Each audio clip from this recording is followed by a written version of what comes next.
The stand point की तरफ से आप सभी का स्वागत है। नमस्कार, मैं हूं आपका विश्लेषक और आज हम बात करेंगे उस सरकारी तंत्र की जो सुविधा देने के बजाय उलझने पैदा करता है। अनियमितता, कामचोरी, देरी, भ्रष्टाचार, ये सब इतना आम हो गया है कि हम इसे स्वाभाविक मानने लगे हैं। लेकिन क्या ये सच में स्वाभाविक है? और सबसे बड़ा सवाल, जो लोग हमारे जनसेवक कहलाते हैं वे ही हमारे सबसे बड़े दुश्मन कैसे बन गए? सोचिए, एक सरकारी दफ्तर, सुबह 11 बजे पहुंचे तो पता चला अमृतसरी चाय चल रही है।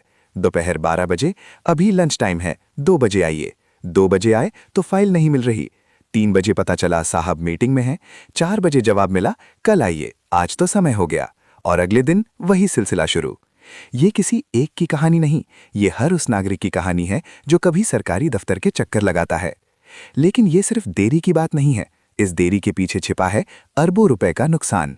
सड़कें बनती हैं और बिगड़ती हैं, पुल अधूरे रह जाते हैं, योजनाओं के पैसे गायब हो जाते हैं।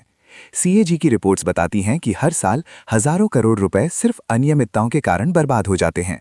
और इस बर्बादी की जिम्मेदारी कौन लेता है? कोई नहीं, क्योंकि यहां जिम्मेदारी तय करने का कोई तंत्र ही नहीं है। फाइल खो गई, साहब ट्रांसफर हो गए, ये हमारा काम नहीं है। ये वो जुमले हैं जो इस तंत्र की जान बन गए हैं।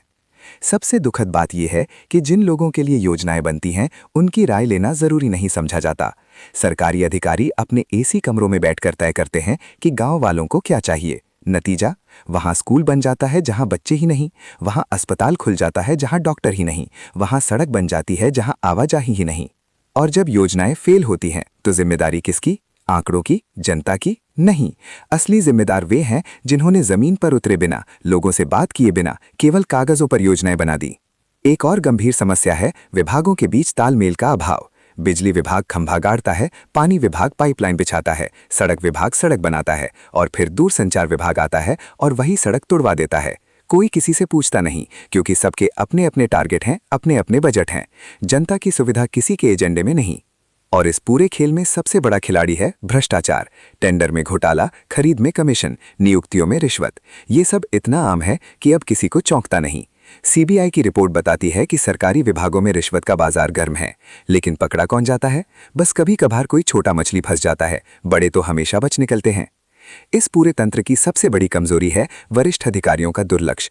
जब तक कोई मामला अदालत न पहुंचे या मीडिया में न छाए, तब तक उसे गंभीरता से नहीं लिया जाता।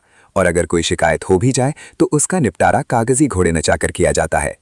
रिपोर्ट मांग ली गई, जांच के आदेश दे दिए गए, नोटिस जारी कर दिया गया। ये वो जुमले हैं जो असल कार्रवाई को टालने के लिए इस्तेमाल किए जाते हैं। महीनों बाद पता चलता है कि रिपोर्ट अब भी लंबित है, जांच अधूरी है, नोटिस का जवाब नहीं आया और तब तक संबंधित अधिकारी ट्रांसफर हो चुका होता है।